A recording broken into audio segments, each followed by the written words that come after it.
Hello दोस्तों, आजकल medical college में डॉक्टर ममता का जो रेप एंड मर्डर केस आया है उसमें एक नया खुलासा देखने को मिला है।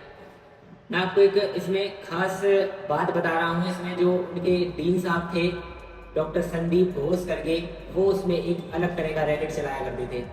उसमें अंगों का व्यापार, यानी कि जो डेड बॉडीज थी उन डेड बॉडीज को बेचना, उनके अंगों को बेचना और ऐसे कई सारी चीज़ें हैं। जैसे किसी को ऑर्गन की ज़रूरत है तो ऑर्गन दे करके मोटी रकम देना।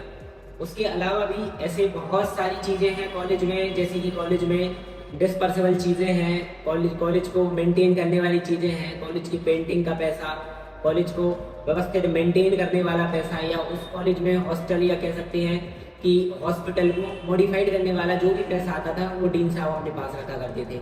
और भी इसमें कई सारे व्यापार देखने को मिल रहे हैं। और एक और ख़ास शंका इसमें आ रही है कि ड्रग्स का भी एक सिंडिकेट देखने को मिल रहा है कि शायद आगे चल के ये सीबीआई खुलासा कर दे कि वहाँ पर ड्रग्स का भी सिंडिकेट चलता था। डॉक्टर ममता के साथ ये जो पूरा केस हुआ है, इस केस में ऐसे कई सारे मोड़ सामने आए हैं जो डॉक्टर ममता को संपूर्ण तरह से पता थे, और ये सारी जानकारी डॉक्टर ममता सीबीआई को देने वाली थी। इस कारण से उनका मर्डर किया गया। इसमें संजीव रॉय जो एक कंसल्टेंसी में वर्कर थे, आगे चल के वो डीन साहब के बहुत खास बन गए और इस काम में उनका सबसे बड़ा रोल रहा।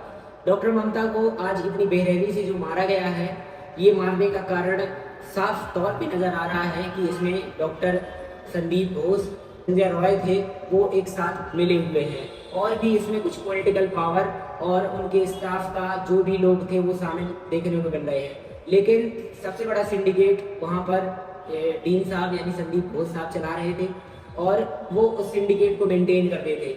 सिंडिकेट में कई छोटे बड़े खुलासे भी देखने को मिले, जैसे इसमें दवाइयों का व्यापार भी देखने को मिला कि जो भी दवाइयाँ आती थी वो जाकर के मार्केट में बिकवा दिया करते थे और दवाइयों को शॉर्ट कर दिया करते थे।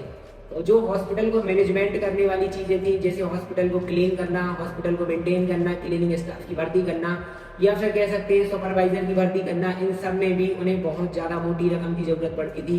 वो पैसे लेकर के ही काम किया कर सकते थे, और सफाई का जो भी पैसा आता था वो ना कि हॉस्पिटल में यूज़ करके अपने घर में यूज़ किया करते थे, और उस पैसे से प्रॉपर्टीज और कई सारी चीजें लिया करते थे। ऐसे चल के संदीप घोष साहब की प्रॉपर्टी बहुत ज्यादा देखने को मिली। ये एक खास बड़ा खुलासा देखने को मिला आरजीकर मेडिकल कॉलेज में।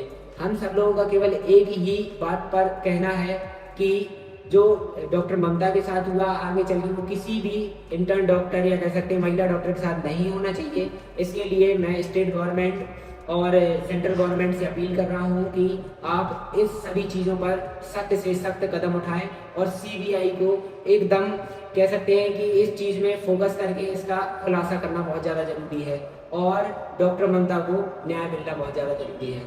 Thank you so much.